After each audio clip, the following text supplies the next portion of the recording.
Okay, good morning. Thought I had a chance to go get my watch, but I looked down at my arm to see where my watch is, and it's not there. Anyway, Uh-oh. but I can see from the phone it's time. So, hey, Hi. Mike, good morning, good morning, good morning. Good morning. Good morning. Can you hear me okay? Yes, loud and Oh, clear. good. I'm loud. Well, good morning, everyone. I want to thank you for joining us in the spirit of perfect harmony.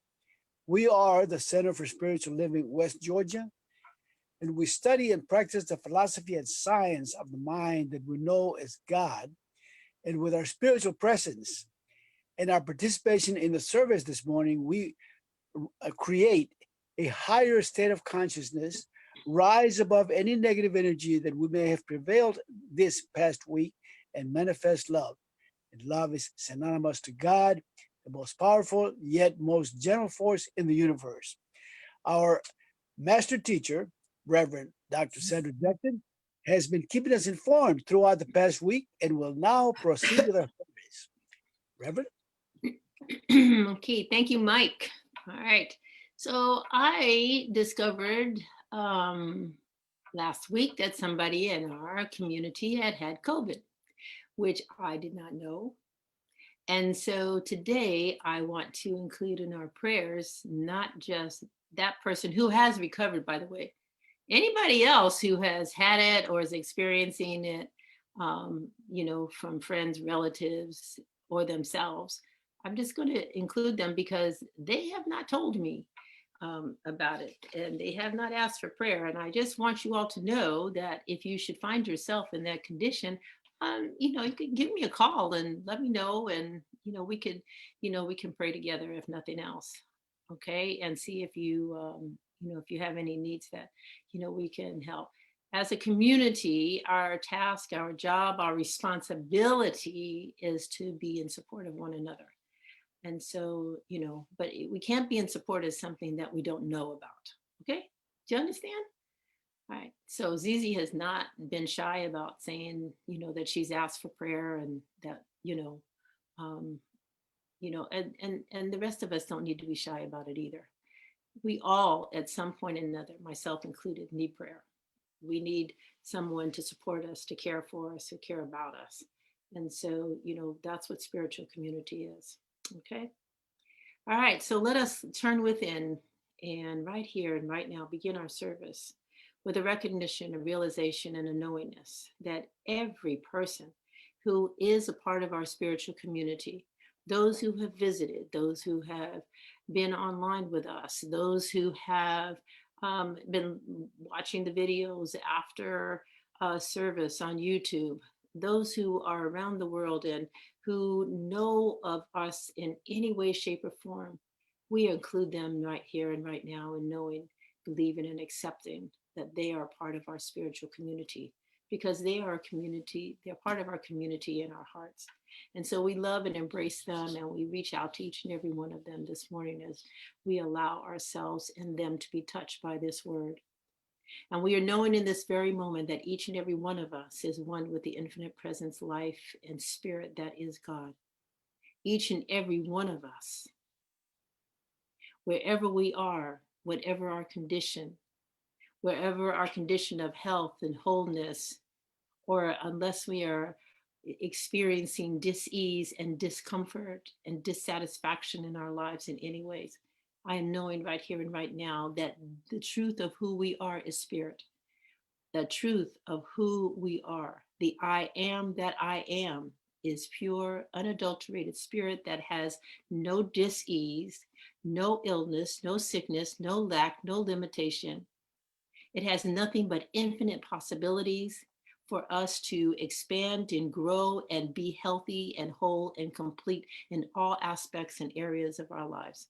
And so today, this morning, during this time together, we lift up our entire community and we lift them up into the awareness that they too are spirit expressing fully and completely, that the truth of who they are is expressing in them and as them without any interference or objection or obstruction of any kind.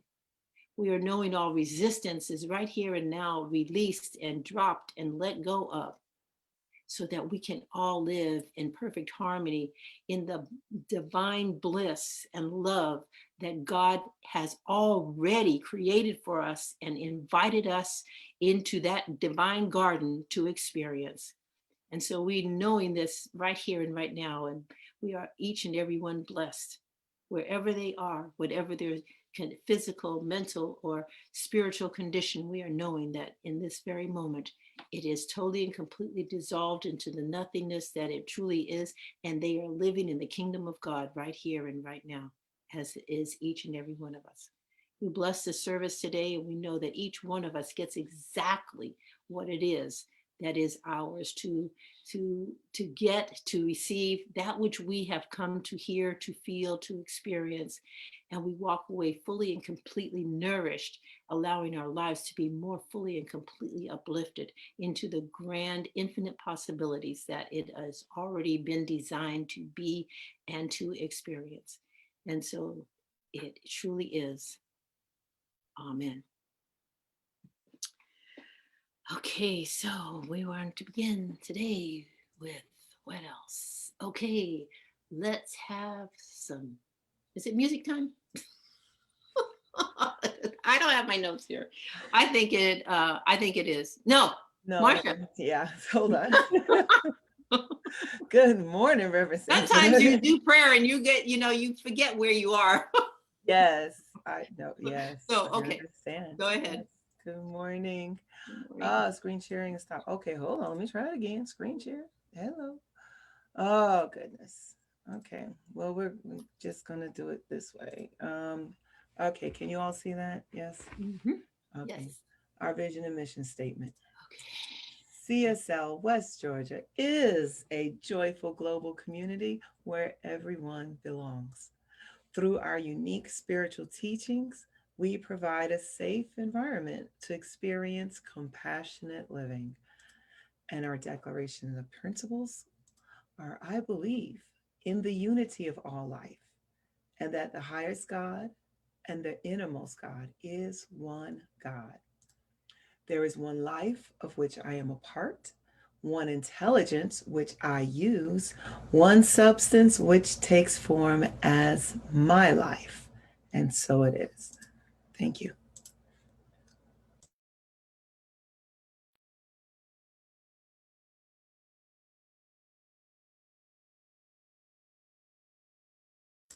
Reverend Sandra, you're muted. Sorry, I got a little message on my computer. um, Good morning. music. Cynthia, good morning. Yes. Welcome. Good morning. Happy Good morning. Happy Sunday. Okay. Happy Sunday. Um, we've all had some kind of scary experiences in this past year and in this past week. And it reminded me of what a great teacher told me, that our souls weep with this injustice and this cruelty, but we have to remember to rejoice at a single act of human kindness. And that's what this song is about. It's called I Rejoice.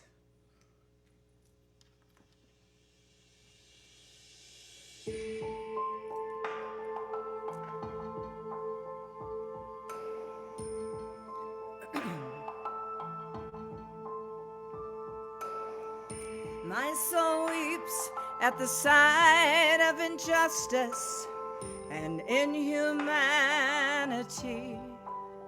I see this war-torn land where hope and peace are lost.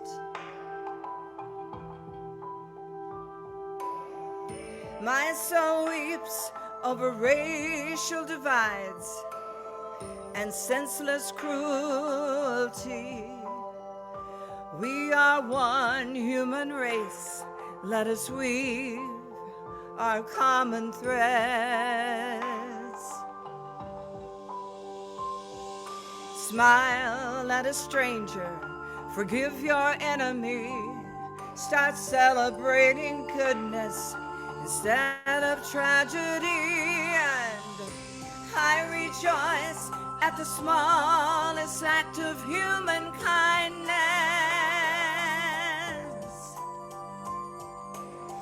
I celebrate when a heart is open wide.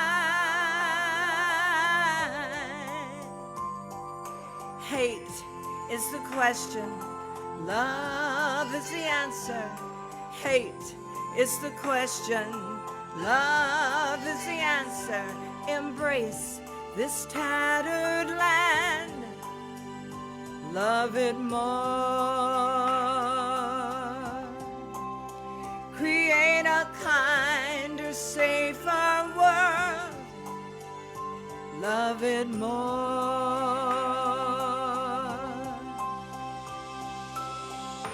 My soul weeps when children are hungry or living in abuse. I see homeless faces seeking shelter from the freezing night. And my soul weeps over precious elders, forgotten and alone. We are one human race. Let us weave our common threads.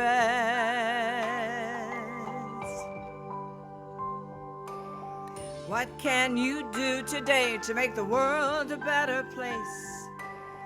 What can you do to put a smile on someone's face? I rejoice at the smallest act of human kindness. And I celebrate when a heart is open wide. Hate is the question, love is the answer. Hate is the question, love is the answer. Embrace this tattered land, love it more. Create a kinder, safer world, love it more. And heal this broken land, love it more. Create a kinder, safer world, love it more.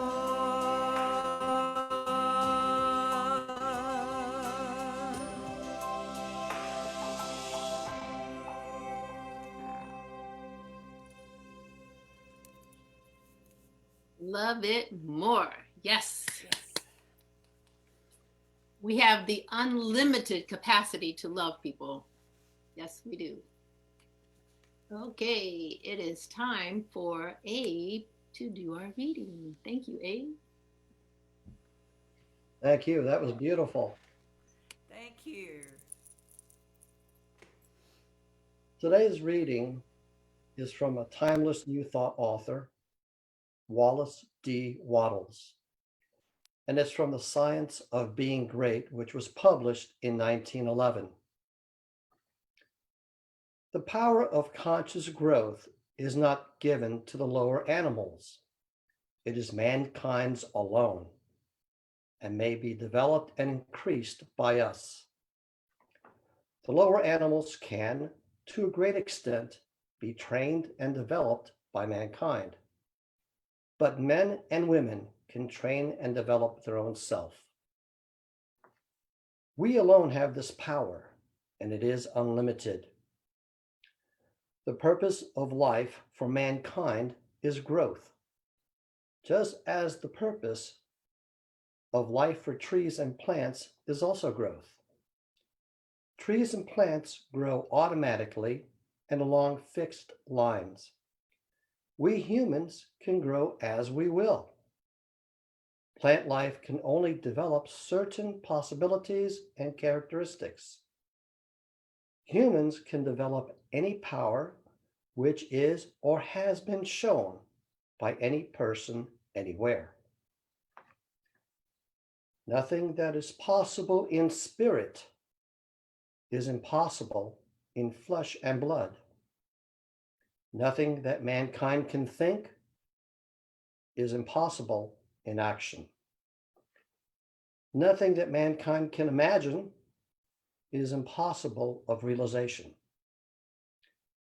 We are created for growth, and we are under the necessity of that growing.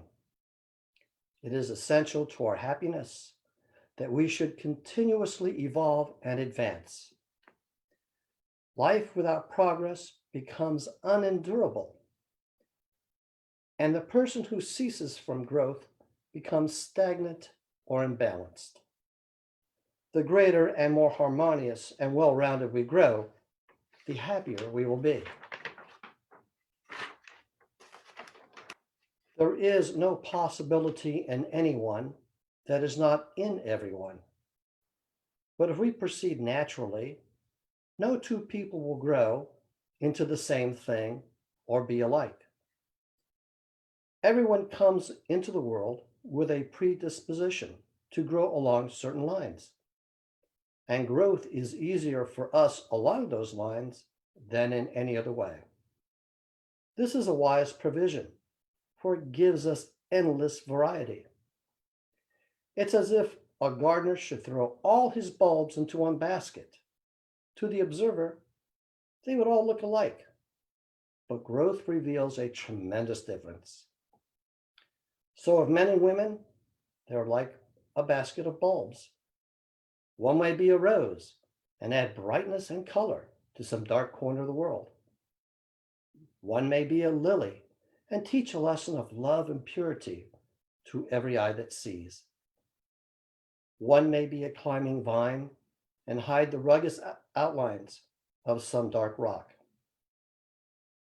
One may be a great oak, among whose branches the birds shall nest and sing, and beneath whose shade the flocks shall rest at noon.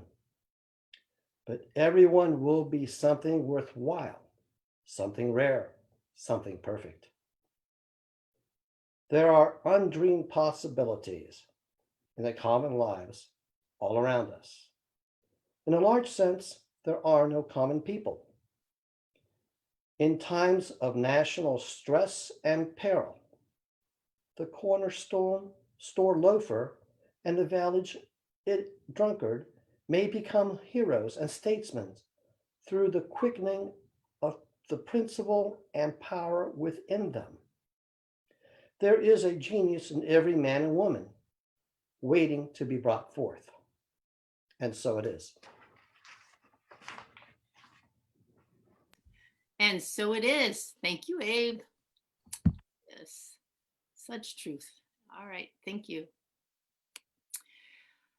Oh, boy. So this morning, we want to actually, Wallace Waddles gave us a good introduction because today we're going to build a garden.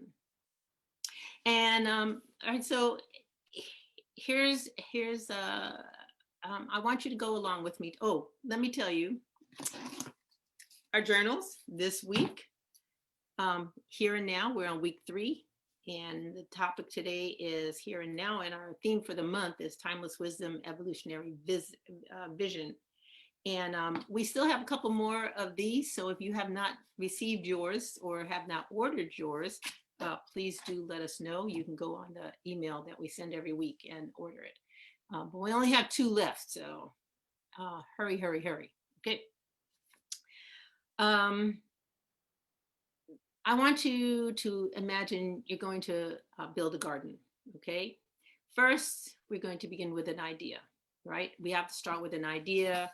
We have a vision of what it is that we desire to have in our garden, okay? And so we have to decide what we want to plant, what kind of garden it's going to be. Are we going to have flowers and veggies, or are we going to have a vegetable garden, or are we going to have a flower garden? Are we going to have trees? What kind of trees are we going to have? We're going to have shade trees, fruit trees, evergreen trees. You know, we have to come up with all these ideas, right? These are all a part of our vision because they're all created in our mind. Okay, none of this, we might write it on paper, but it came from our mind, right? So here's the thing, we're busy gathering ideas, and maybe we go around and look at people's gardens and whatever, or we look through magazines or whatever, and we get ideas. These ideas are all still in our mind, regardless of where we gather them from. They're all in our mind. Okay, so then we decide, okay, I have an idea about what I want, but I need some help. Okay, and so we find ourselves going to a landscaper, and the landscaper starts to flesh out more of our vision, because there's parts of our vision perhaps that we have not clarified, even for the gardener, okay, or the landscaper. So he's going to ask us, what kind of garden do you want? Do you want a vegetable garden, a flower garden? Do you want to combine it? Okay. How much work do you want to do in maintaining your garden? Are you going to do any entertaining in your garden? Do you want a water feature? What is it that you want to do? What is your idea of a beautiful garden? What plants do you like that we want to be sure to put in there, so that when you go out to your garden, you go like, wow, I just totally love this place.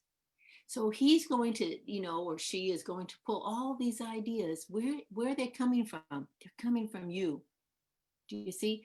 But he has the timeless wisdom to know what answers, because he has the experience and know what answers to ask, or what questions to ask you, so he can pull out the answers that will allow him to produce the garden that you want, right? So still all of this stuff is in mind. And then after he got all your ideas, what does he do? He starts to make a plan, and he designs your garden, and he makes a blueprint, and then he brings it to you and says, is this what you want? And you all agree. And then he starts to build the garden, right? And he builds it in a certain order. Maybe he puts the water feature in first. Maybe he put paths in first. Maybe he, outlines it with uh, some kind of string or something. Anyway, I'm not a gardener, so I don't know, but all these intricacies. But he knows all this stuff, right? And so he's told you, and you told him what kind of trees you want, what kind of shrubs, and what things you want to be annuals and what you want to be perennials. If you don't know the difference, perennials are things that you plant once and they bloom year after year after year, and annuals are what you put in, like what do you call those things? Pansies you put in every year, right? Okay, so you've done you've done all this. He puts all this in, and he's got all your entertaining areas, and it's all been on a blueprint, and then he starts to build it. Okay, and it takes time, right? I mean, it's not like bam, overnight. So you've gone from the idea in your mind to, you know, getting someone to ask you more questions to flesh out even more of this idea. Okay, so you have an expert, someone who knows what they're doing in order to help you with these ideas, and so now you've got a pretty good idea of what you want, and they start to build, and over a period of time, whatever, weeks or months or whatever, you have your garden, and you walk in your garden, it's like, this is fabulous. Now, did it happen overnight? No, no, no, no, no, no. But what happened, what we just described, is the creative process. It is what you go through all the time. Okay? This is the creative process. And it's based on what? Your vision. And your vision is always evolutionary if it's beyond what you have already experienced. If you are just you saw your cousin's yard and you thought, wow, this is a really nice yard, I just want to take it to my house and reproduce it, that is not the creative process. That's copying. Okay, there's a difference. That is not an evolutionary vision. An evolutionary vision is when you come up with it. It's your idea. It comes from you. And when it comes from you, where's it coming from? The spirit within you. There's a spirit within you that's saying, you need to go build a beautiful garden. And then you go to the world and you start doing all this stuff. And yet at the same time, there are some creative processes that we have to go to the spirit and say, I have not the slightest idea how to do this, so I need help. But you see, most of us, we get these ideas. We think that they're our own because they came out of our own mind. So we're like, they're my ideas. And so therefore, I will go to somebody in the world and figure out how to do these things. I will figure out to go to the landscaper. We don't sit down and go like, God, please send me the most perfect landscaper that will be able to do the thing. No, we go to the internet and we start looking up their qualifications. Stop and think about this, okay? All right. We look up their qualifications. Are they the very best gardener for us? Not necessarily. They're the ones that we think have the best qualifications to do what we want to have done. However, it's not necessarily the one that has the more possibilities. What would happen if we said, all right, Spirit, you know what? I need a landscaper. Show me where I can find the best landscaper that's best for me to use in this situation. What would happen? First of all, you may have to wait a few days. It may not come about right away because that landscaper may be busy doing other things. He may be out of town. She may be elsewhere engaged. She may not be available. And maybe your idea of what you want is not clear enough to attract that person as fast as possible. We've all had experiences where we've thought about somebody and then had them to appear in our lives, right? Raise your hand. You've had that experience, right? Okay. That spirit bringing that to you. You didn't do anything. You just thought about the person. You thought about the person, and the person showed up in your life. They called, they phoned you, or they emailed you. Nowadays they email, or you were walking down the street. I have actually had the experience. One time a friend and I were in Palo Alto. We were walking down the street and we stopped at an outside cafe.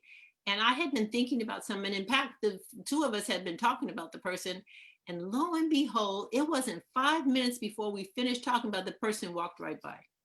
Now, was it because the person was there already that we caught, that the thought came to? It doesn't matter. The thing is we're all involved in this one thought system. And we're all participating. Do you see? And so therefore, when we put out a vision, there is an answer to it. There's a possibility that can come to us. Okay, just like Gabe was talking about this morning, there's a possibility that can come to us if we will, create that possibility in our mind. It's sort of like we're the radio station, and we put out these signals and we say, bring it to me, bring it to me, bring it to me. But all too often, we go to the internet and say, bring it to me. Or we go to a friend and we say, bring it to me. Or we go to a boss and say, do it for me. Do you see? We don't go to the spirit and say, how do I do this? But yet the creative process is always operative. Even when we're going to people in the world, we're just using avenues that have already been built. Think about that. When you get on a street, right? You drive down the avenues that have already been built. By who? By ideas that have come before, long before. All right. When you move to wherever you move to, wherever you're living right now, the ideas for all those streets were there before you. Your evolutionary vision is what you're going to do with the garden that you have in the back of your house, or the garden that you have in your life, the garden that is your life. These are your possibilities. What are you going to do with them? You have access to an evolutionary vision. The timeless wisdom, and wisdom is different from knowledge, by the way. Knowledge is what the gardener, the landscaper has. They've studied, they've practiced, they've done different things, they've learned stuff, and now they're giving you their knowledge. And they've probably asked those same questions to a whole bunch of other people. Wisdom is that which comes throughout the ages, and you can find it It's truths that you find here and there and everywhere. It's the wisdom that the wisdom would be what all landscapers have access to. They all have the same wisdom. Okay. And that wisdom is your foundation for how you then use what you learn in the world to advance whatever it is you're trying to decide to do with your life in the world. In the gospel according to Thomas, we always think of Jesus as being poor or whatever, and he's not. He never was. Okay, he always was well taken care of. But in the gospel according to Thomas, he says, the kingdom is within you and without you. The kingdom, meaning the kingdom of God, is within you and without you. So what does that mean? That means that the kingdom, the ideas, the divine ideas is within you, but they're also in the landscaper. Because see, the landscaper is giving you divine ideas. And if you're led to that landscaper, guess what? Their divine ideas are coming to you. So the kingdom is within you and without. We could create that environment for us that we're always supported, that we're always loved, and we're always cared for and empathized with. Okay. And then he goes on to say, when you know yourselves, you will be known. Oh, now that is cute. When you know yourself, you will be known. All right. So, well, now, who do you know yourself to be? Do you know yourself to be a happy person? If you know yourself to be a happy person, what happens? Other people think of you as happy too, don't they? Okay. I mean, you look at babies, right? And you go, oh, whatever, right? And they smile at you and you go, oh, what a happy baby. And what do? They go happy more. Okay. They smile more and they're more animated, aren't they? So you see, the thing is that they are being known, but they were known first because you looked at them and you saw something in them and you responded to that which you saw within them. And we see that in babies all the time. What happens when we grow up? That we stop looking even for that happiness. We stop looking for the happiness in ourselves, let alone in other people. We stop looking for the joy. We stop looking for the love. We have this expectation that, you can't trust that person, or, that's a stranger. You have to be careful of strangers. You don't know who they are. I mean, we've gone through whole, I remember, back in the 80s, where a lot of children were being taken, right?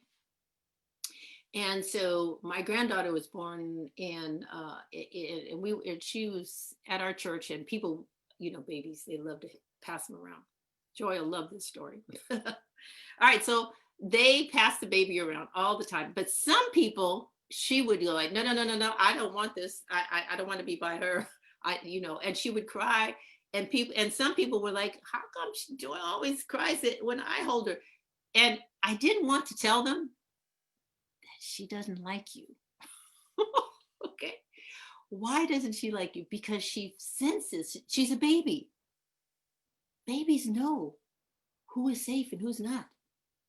The thing is that we talk them out of it. We say, Aunt Susie, the baby cries every time you give it to Aunt Susie. And Aunt Susie says, well, I don't like that the baby's not, why didn't she like me?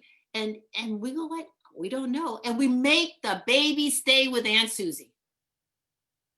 And what are we saying to the baby? We're saying, you can't trust yourself. We can trust you. We know, and you don't know.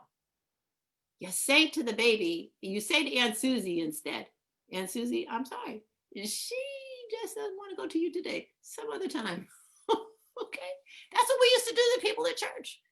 And one woman asked me, she said, well, because, there was a lot of safety programs going on in schools, who to talk to and all this kind of stuff. And this one person asked me, well, how are you going to teach her, so that, how are you going to keep her to be safe? And so, if you're not going to teach her to be afraid of people.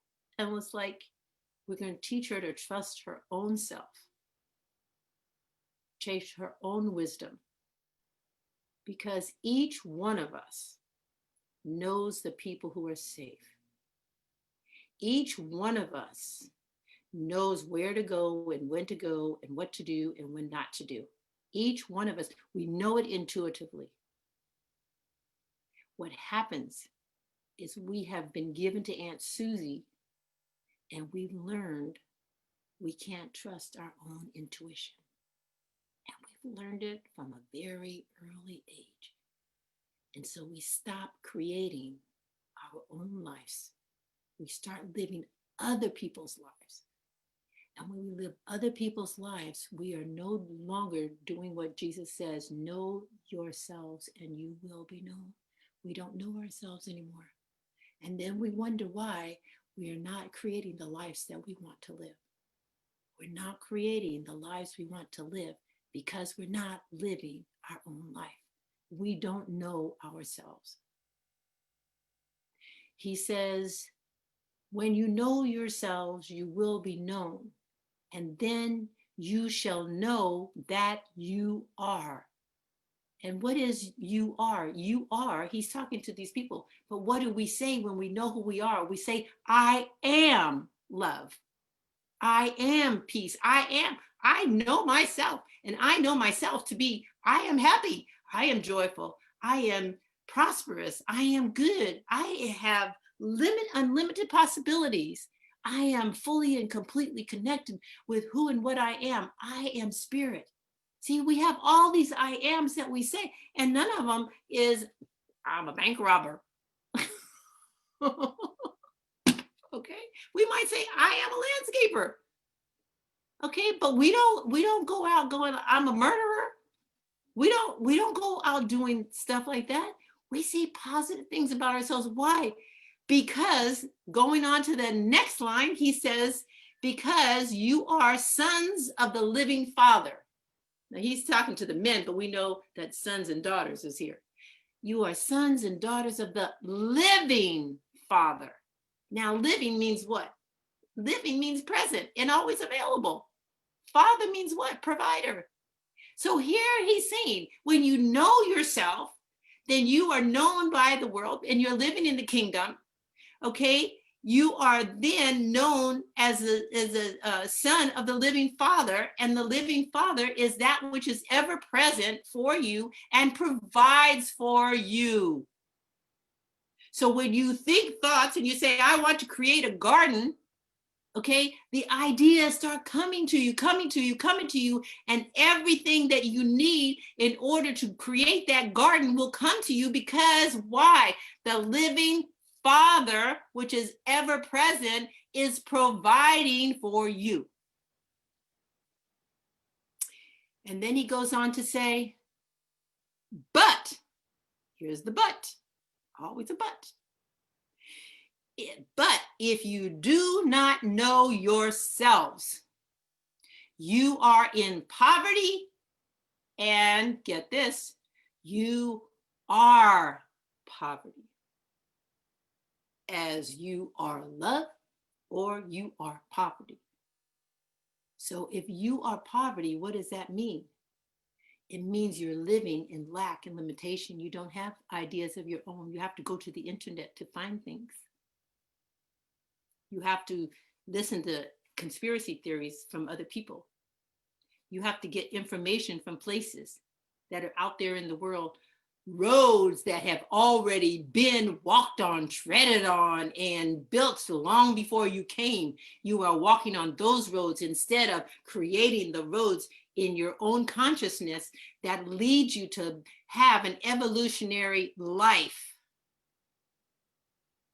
An evolutionary life is a life that you have not yet lived. It is creating a path that you have not yet trod. It is having a dream for something greater than what you're already experiencing. And today's topic is here and now. And so therefore, it has to be done today, here and now, every day. You have to do what? You have to wake up, know who you are, know that you reside in the kingdom of spirit, of kingdom of God. You have to know that you are living in the life that the living Father has given you, that you are the son, the daughter of the living Father, that it is always providing for you, that it is always ever present and available, that you are not in poverty, but you live in the full and complete abundance that is ever available to you with unlimited possibilities, like Abe was reading about this morning. And it's not easy to stay there. It's not easy to stay there. That's why you come to church every Sunday. That's why we recorded this, because you know what, you're going to forget everything I just said. So go on the YouTube and listen to it again. Okay? Here's the thing, is we have to keep immersing ourselves, because the world keeps telling us, oh, you can't do that. Oh, you're too old for that. Oh, that's too expensive. You can't possibly get into that house. Why would you want a landscaper? You can just do that stuff yourself. It'll be a whole lot less expensive. Okay? I mean, come on. We have so much available, because what? We are sons of the living Father. That Father that is always available. All we have to do is turn our attention. That's all we have to do. We just have to turn our attention.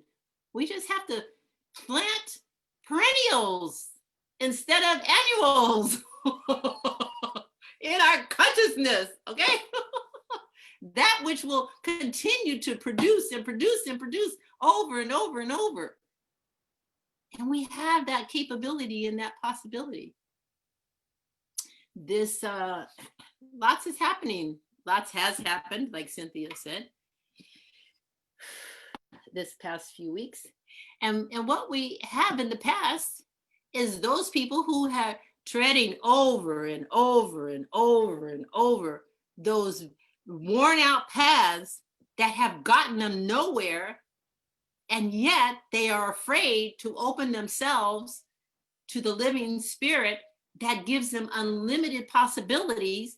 And so we get the kind of chaos that we have had the last.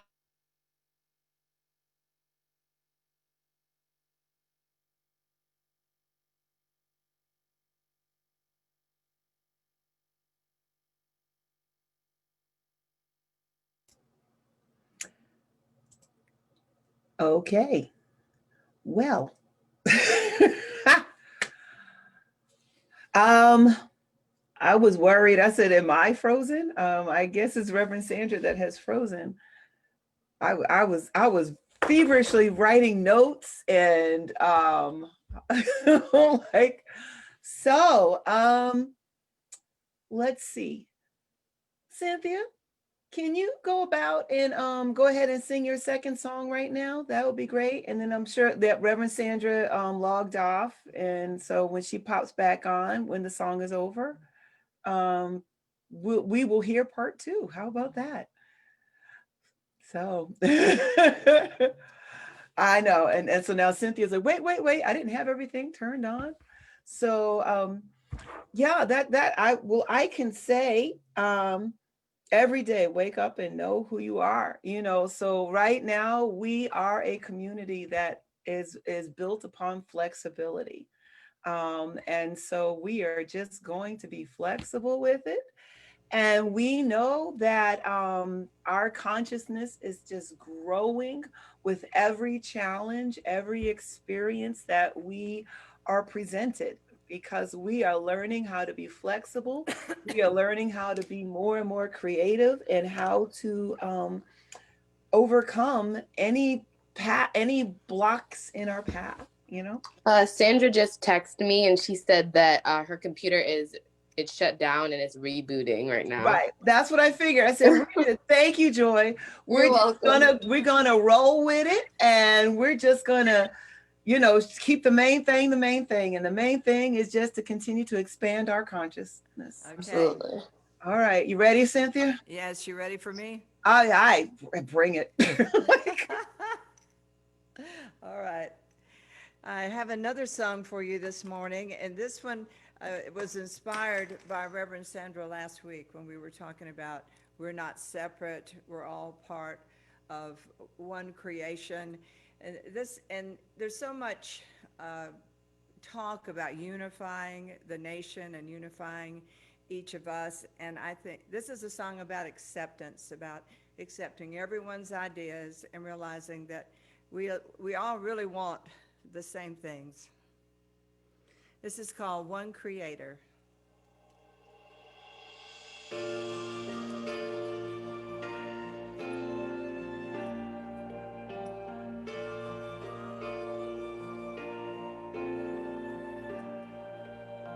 Divine love can change you, open and heal your heart.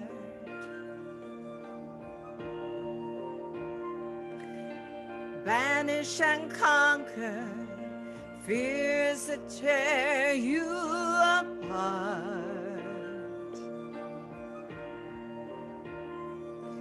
There's one creator known by many names, different pathways all lead to the same. So whatever your question, whatever you find, know your creator offers love that's divine, and let their love in. Let their love in. Divine love matters. It gathers and scatters your fears.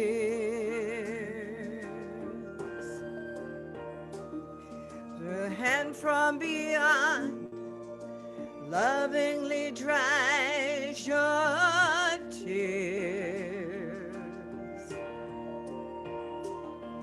There's one creator known by many names, different pathways all lead to the same. So whatever your question, whatever you find, know your creator offers love that's divine, and let their love in. Let their love in. Trusting yourself can be the biggest leap of all.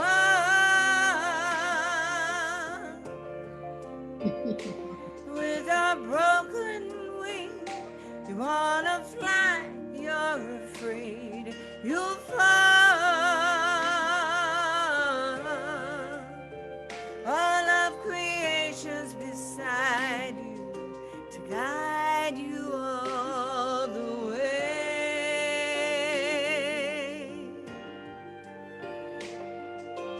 Open your heart, feel the joy that's on the way.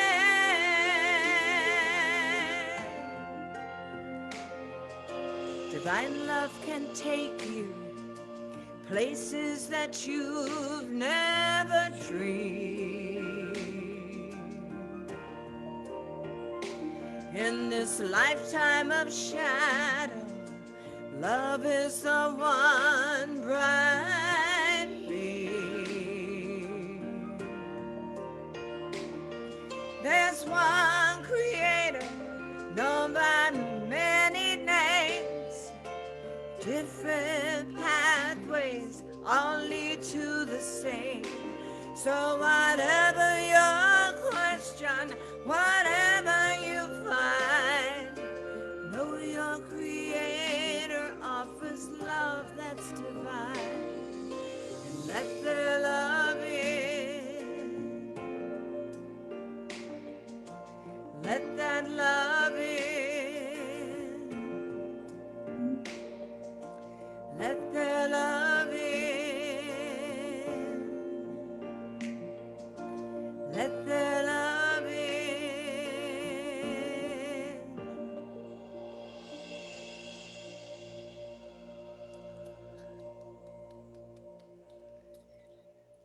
so nice when you can have somebody step in an emergency. Thank you, Cynthia. Well, my computer just went bam, and I looked to see because I've had the power go off because I forgot to turn it on, but this time it was not me. It's just one of those things where it said, you know what? There's a mistake and your computer shut down. So anyway, such is life. Okay, but I was almost finished, and I have a video. What I wanted to do is introduce this Monday is Dr. King Day. And his I Have a Dream fits in with what we're talking about today, because it's a vision. It's not, we use dream and vision interchangeably, but it really is a vision. And it's a vision because we don't know how to do it. It's a vision because he's laying out a plan of something that he would like to see happen, but we all have to work at it. And Cynthia's song is so perfect because we have to let the love in order to do it. We have to be inclusive. We have to, create new paths that have not been created, perhaps, to walk on, not the old ones, but something new to create. So, Marcia, I'm going to play that now.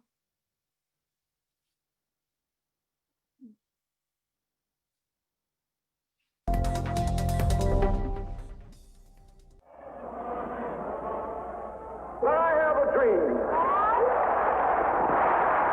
I have a dream that one day, down in Alabama. The speech really consisted of two parts. There's the written, prepared text of the speech, and there's that part of the speech which he speaks extemporaneously, was not contemplated by the original text. My role is that I had drafted, for Dr. King's use and consideration, a summary of ideas that we had talked about on at least 2 or 3 occasions prior to August 28th. So that I'm frequently hear people say that Dr. Jones crafted the I Have a Dream speech. That is not true.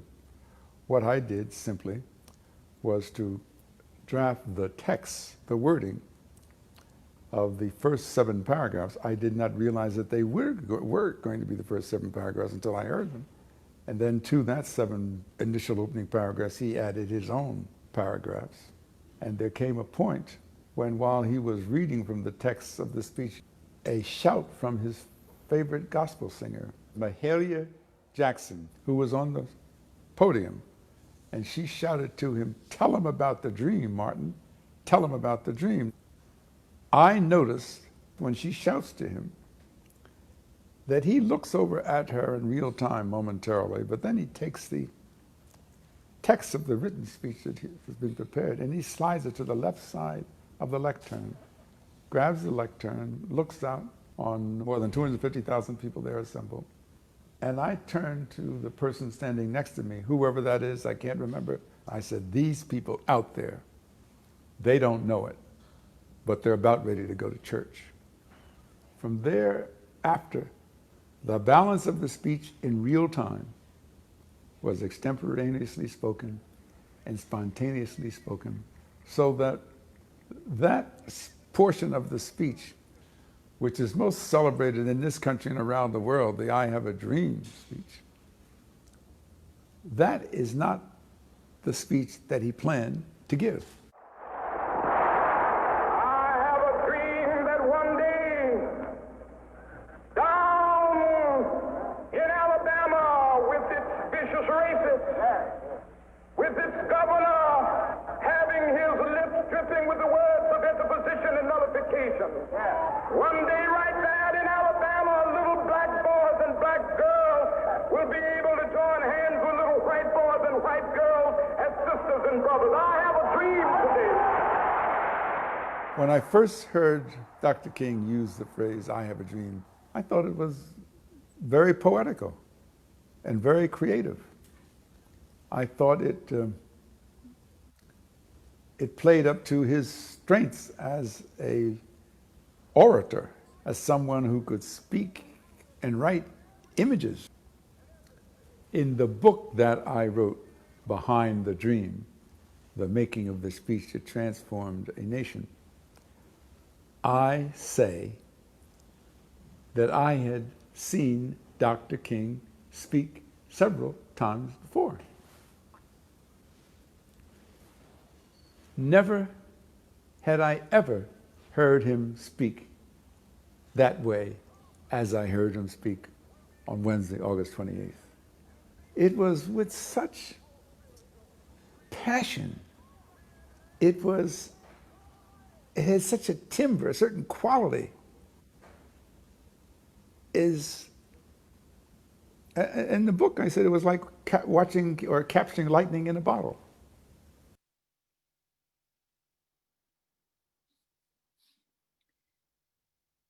That was a vision that he laid out. We call it a dream. A dream is more colloquial, but it was a vision. We all have visions. And the vision comes from where? It's inspired. It comes from within. That did not come from the speechwriter. And I wanted you to hear it, partly because of King Day, and we probably didn't know that. But at the same time, I wanted you to see what a vision, the difference of a vision.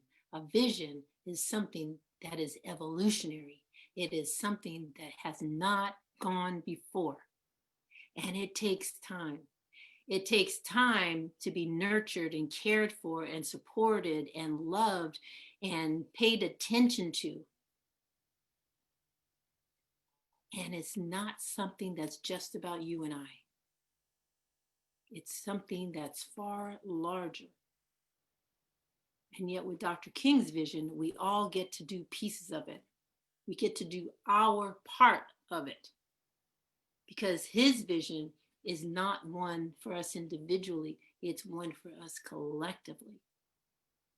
Do you see? It's about how we want to be, how we want to live, not just in our country, but in our world. Do you see? He localized it because of the time in which he lived. But we can be far more expansive because we live in a global world that he did not live in. Remember, he was still they filmed that in black and white. So you know how long ago that was, 1968. All right. Who doesn't have a color, not only a color TV, but a big old giant color TV? And we all got computers and cell phones and all kinds of stuff he never had access to. Do you see?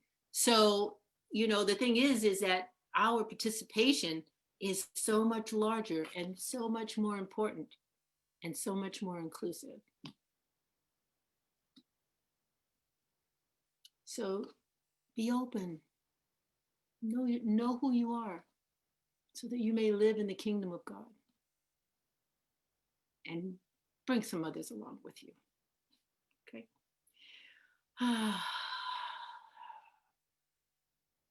Thank you, Cynthia. Once again, we've had our 2 songs. So anyway, let us close our eyes and turn within.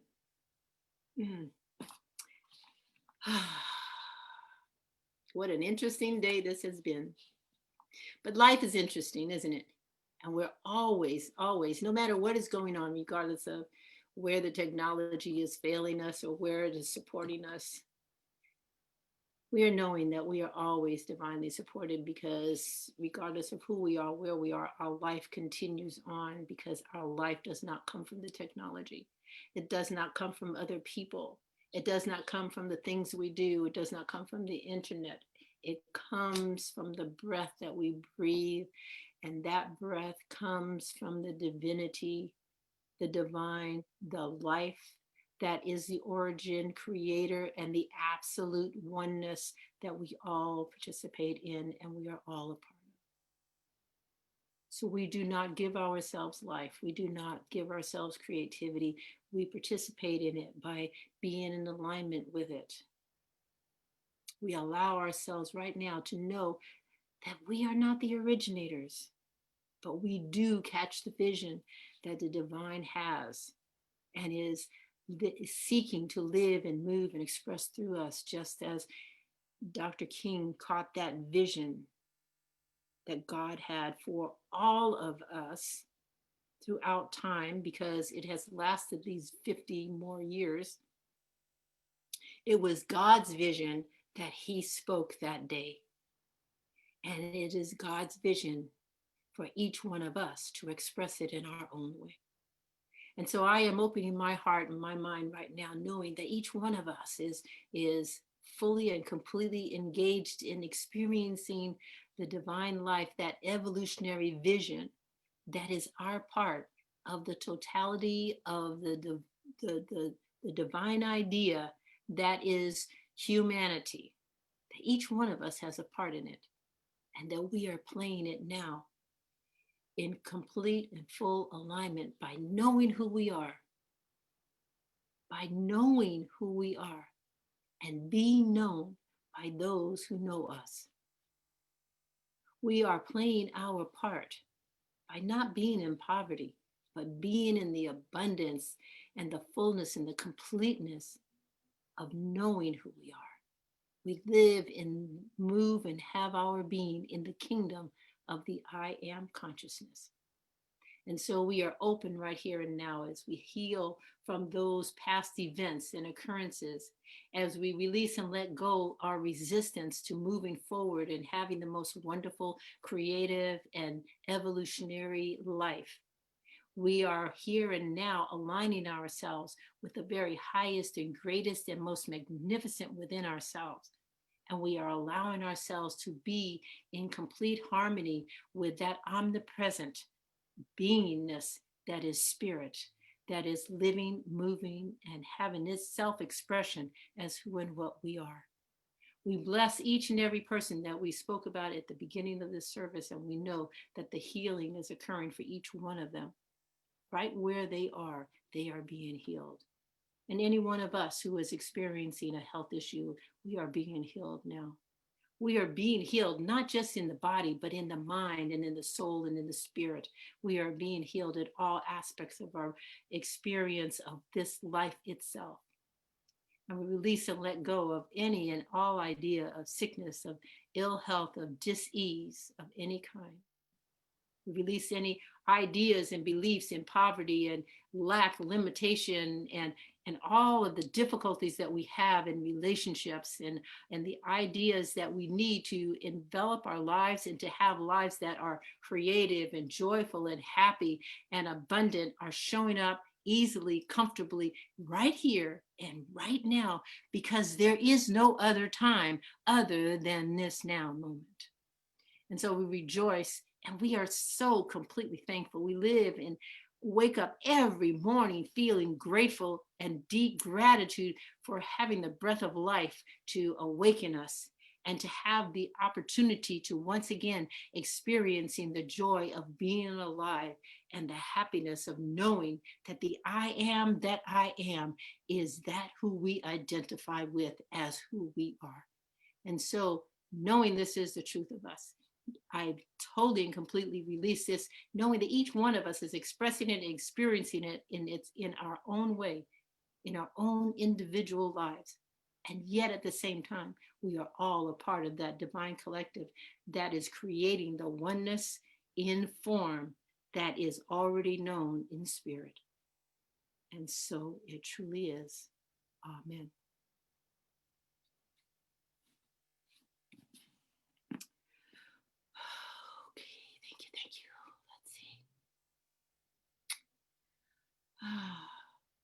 We're going to change things up a little bit because since Cynthia already did that song, I don't want to go right into the offering.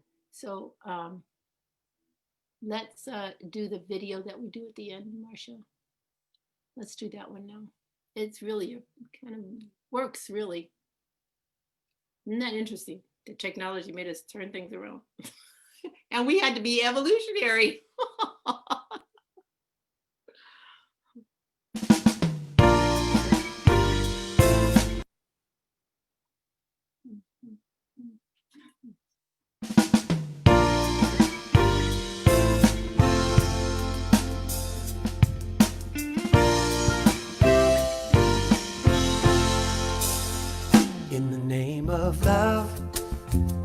a heart of grace overflow in us. Decorate this place as it is below, so it is above. May we always stand in the name of love.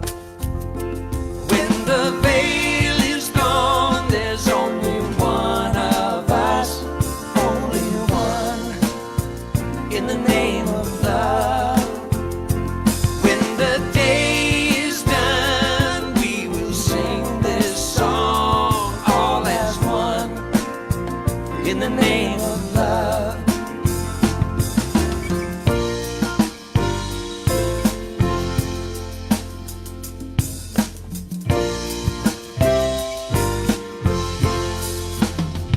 In the name of love, may we always be seeking out the best until we all are free. Living in a world we've been dreaming of, where we stand as one in the name of love. When the veil is gone, there's only one of us, only one, in the name of love. When the day is done, we will sing this song all as one, in the name of love. Come on, in the name of love.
So that is on the CSL website if you ever want to just put it on there. It's on the csl.org website.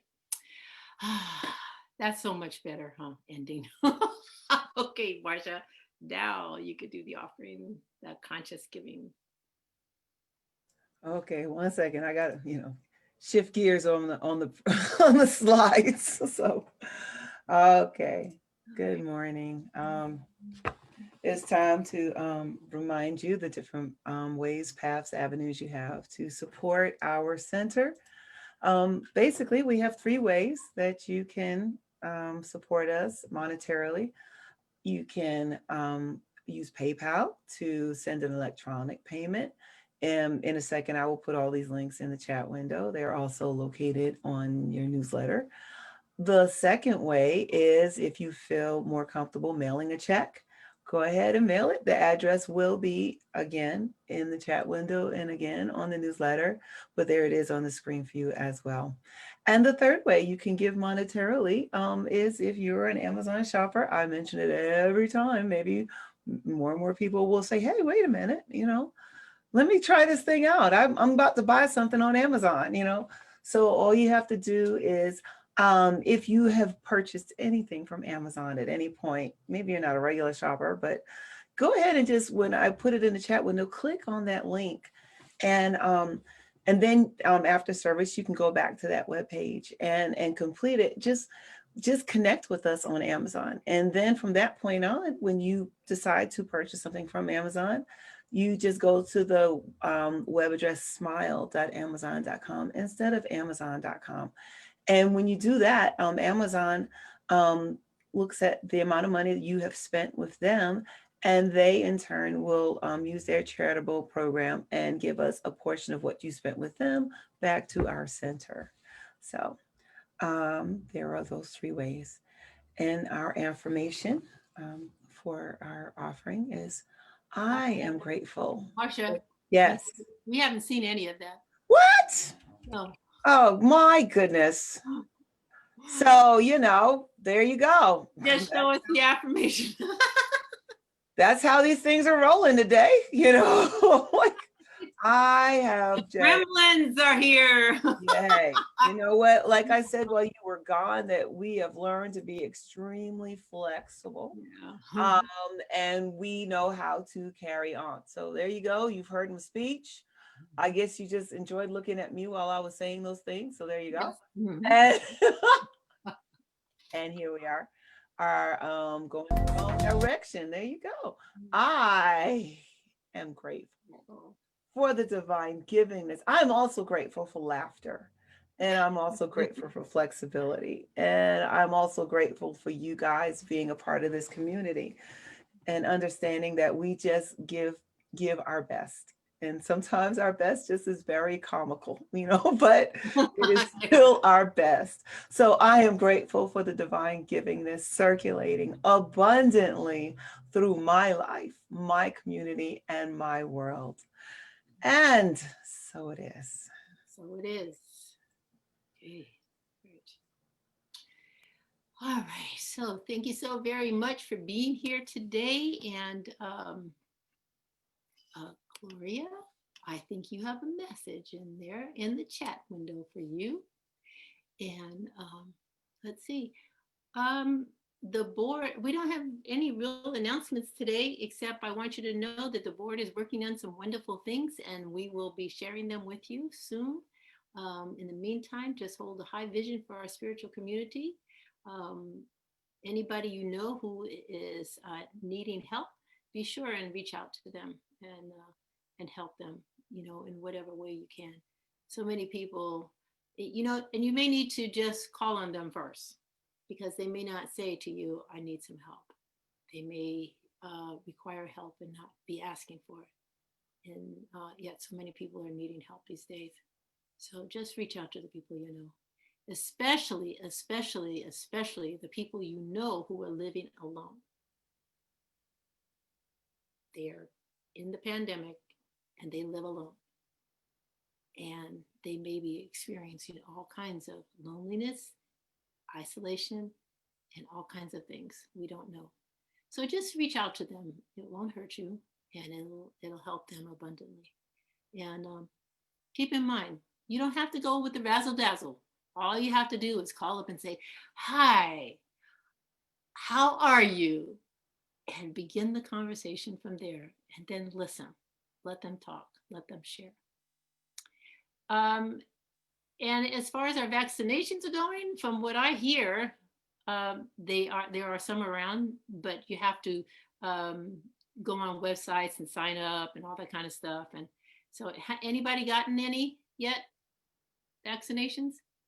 I know a couple of people who have, and I know Fulton County is doing them in 3 different locations.